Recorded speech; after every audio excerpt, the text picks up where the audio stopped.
Hello, my dear students. Once again, welcome back to my channel Scholarly Minds, and I hope you all are doing great. जैसा कि आप सभी जानते हैं कि हमने MHI 101 के पार्ट 1 में अपने प्रीवियस ईयर क्वेश्चंस को डिस्कस किया था। सेम उसी तरीके से आज इस वीडियो में हम लोग कुछ ऐसे प्रीवियस ईयर के इम्पॉर्टेंट क्वेश्चंस को डिस्कस करेंगे जो कि आपके दिसंबर 2024 एग्ज़ाम के लिए बहुत ही ज़्यादा ज़रूरी हैं।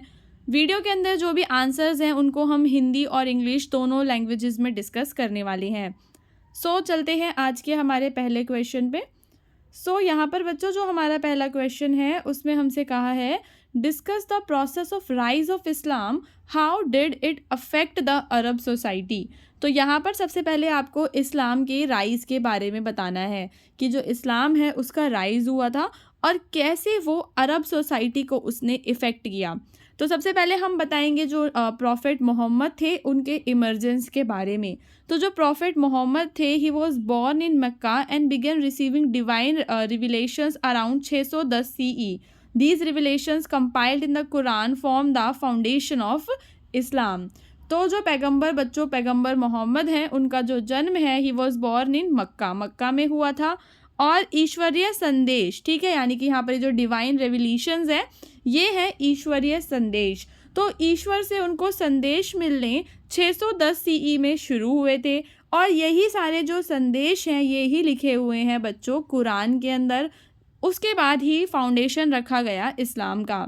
ही प्रीच्ड मोनोथीज्म का मतलब होता है एक ईश्वरवाद, यानी कि एक भगवान की पूजा करना। Social justice and equality, challenging the पॉलीथिस्टिक and tribal system of Arabia.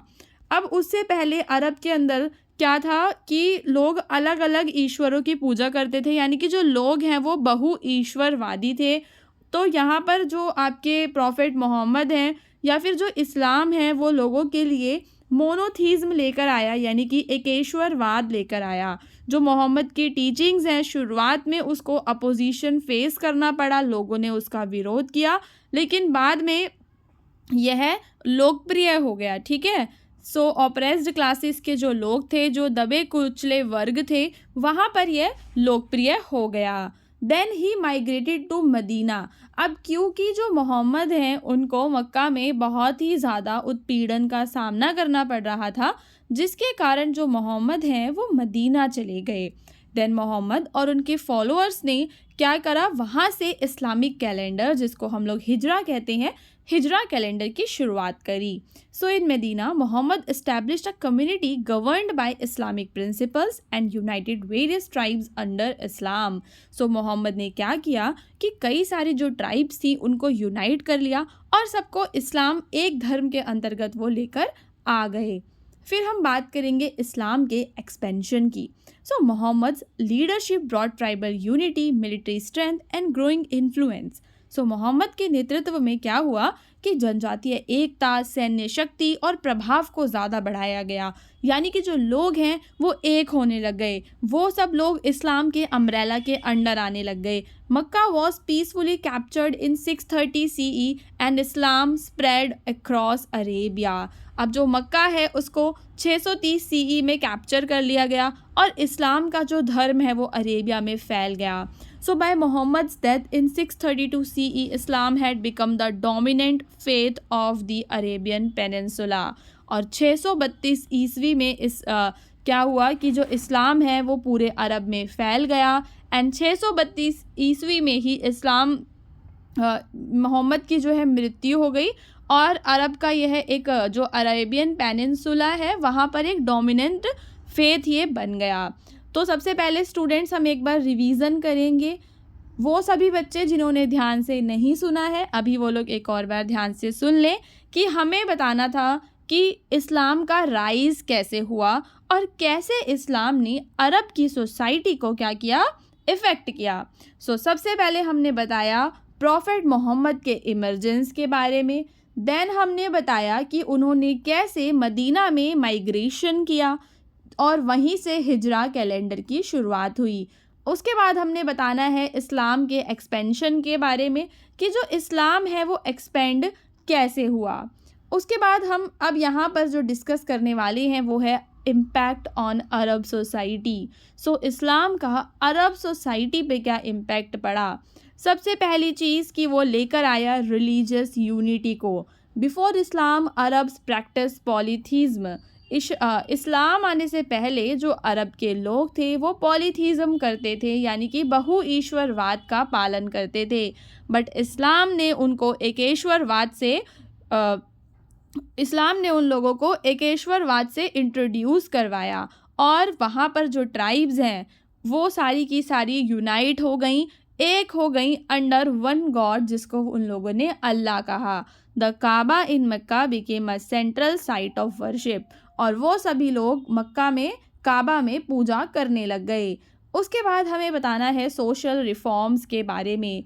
जो इस्लाम है उसने कई सारे सोशल रिफॉर्म्स वो लेकर आया, जैसे कि फ़ीमेल इन्फेंटिसाइड को उसने रोका, विमेन के राइट्स के बारे में बात की, and emphasize justice and equality, और लोगों को न्याय और समानता दिलवाई। So tribal and class distinctions were deemphasize. तो उस समय जो भी जनजातियों में जो ऊंच नीच थी उसको ख़त्म कर दिया गया, और लोगों के अंदर एक समुदाय की भावना, जिसे उम्मा कहा गया, उसको बढ़ावा दिया गया।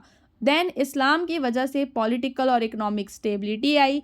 इस्लाम provided a legal framework and governance system replacing tribal conflicts with structural laws. So Islam ने एक ऐसा कानूनी ढांचा और शासन प्रणाली प्रदान की जिसने जनजातीय संघर्षों को संगठित कानूनों से बदल दिया। व्यापार मार्ग बच्चों सुरक्षित हो गए, क्योंकि जनजातीय प्रतिद्वंदता, जनजातियों के अंदर जो आपस में राइवलरीज थी, जो भी उनमें कॉम्पिटिशन्स थे, वो ख़त्म हो गए, और इसकी वजह से इकॉनमी को बढ़ावा मिला, अर्थव्यवस्था आगे बढ़ी। देन इस्लाम की वजह से हुआ बच्चों कल्चरल डेवलपमेंट, यानी कि जो इस्लाम है उसने लिटरेसी और लर्निंग को बढ़ावा दिया। So as the Quran was central to the faith, Arabic became the language of religion and scholarship. So यहाँ पर जो अरेबिक लैंग्वेज है वो रिलीजन और स्कॉलरशिप की लैंग्वेज बन गई, और इसकी वजह से सांस्कृतिक एकता यानी कि कल्चरल यूनिटी बढ़ी। Now students, we are going to discuss our next question. So यहाँ पर बच्चों जो हमारा नेक्स्ट क्वेश्चन है उसके अंदर हमें डिस्कस करनी है main merchant communities of India के बारे में, कि इंडिया के अंदर कौन कौन से अलग अलग व्यापारी समुदाय थे मेडिवल पीरियड में, and the products they dealt in, और वो कौन कौन से प्रोडक्ट्स को बेचा करते थे। सो फर्स्ट ऑफ ऑल हम यहाँ पर बंजाराज के बारे में बताएंगे। The Banjaras were a prominent merchant community specializing in the transportation of goods using pack animals. So यहाँ पर जो बंजारे हैं वो से सबसे पहले एक प्रमुख व्यापारी समुदाय था जो माल को पैक जानवरों के माध्यम से ले जाने में विशेषज्ञ थे। वो क्या क्या चीज़ों को ट्रेड करते थे? सो वो ट्रेड करते थे ग्रेन्स को, salt, textiles and other essential commodities को, and serving as the link between rural and urban markets. So जो बंजाराज हैं वो रूरल और अर्बन मार्केट्स के बीच में एक लिंक की तरह काम करते थे।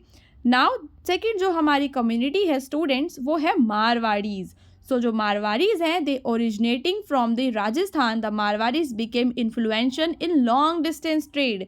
सो जब भी हम बात करेंगे लॉन्ग डिस्टेंस ट्रेड की तो वहाँ पर मारवाड़ीज़ का नाम आएगा, बिकॉज उन्होंने लॉन्ग डिस्टेंस ट्रेड को बढ़ावा दिया, एंड वो डील करते थे टेक्सटाइल्स में, स्पाइसेस में, प्रीशियस स्टोन्स में, एंड ऑल्सो मेटल्स में।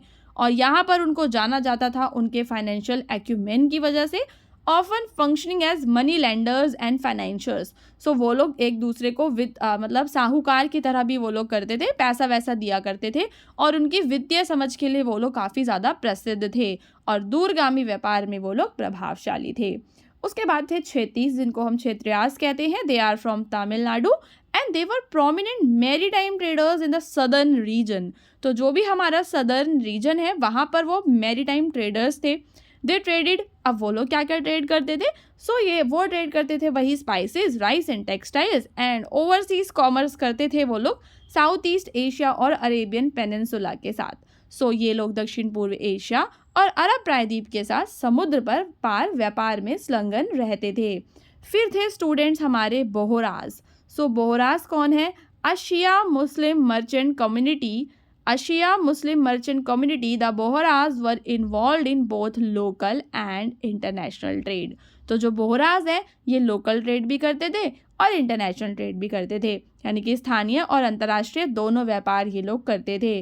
दे primarily traded in textile, spices and medicinal herbs और strong networks in the Arabian Sea trade routes. So यहाँ पर इनके अरब सागर में भी काफ़ी ज़्यादा इनकी पकड़ थी और जड़ी बूटियों वगैरह, वस्त्र और मसाले का ये लोग ट्रेड किया करते थे. Let's now talk about Gujarati merchants. So Gujarati traders were dominate in coastal trade. तो जब हम बात करेंगे कोस्टल ट्रेड की, इंडियन ओशन में ट्रेड नेटवर्क की, तो हम वहाँ पर गुजरातियों का नाम लेंगे. जो गुजराती व्यापारी थे they traded in cotton, indigo, spices, pearls and precious stones linking India with East Africa. अब इन लोगों ने इंडिया को ईस्ट अफ्रीका के साथ लिंक किया, मिडल ईस्ट और साउथ एशिया के साथ लिंक किया. फिर आएंगे बच्चों हमारे Khatris from Punjab and they were significant in overland trade routes. ठीक है, ज़मीनी व्यापार मार्ग में इनका ज़्यादा नाम है. सिल्क रोड में हम लोग इनको लिख सकते हैं कि सिल्क रोड से ये लोग व्यापार किया करते थे. वो ट्रेड करते थे सिल्क में, वूल में, स्पाइसेस में and were often engage in the caravan trade. जो आपका कैरावेन ट्रेड होता है, ठीक है, उसमें ये लोग कारवां व्यापार में भी शामिल होते थे. फिर आते हैं आपके अर्मेनियाज. सो अर्मेनियाज played a key role in medieval Indian trade.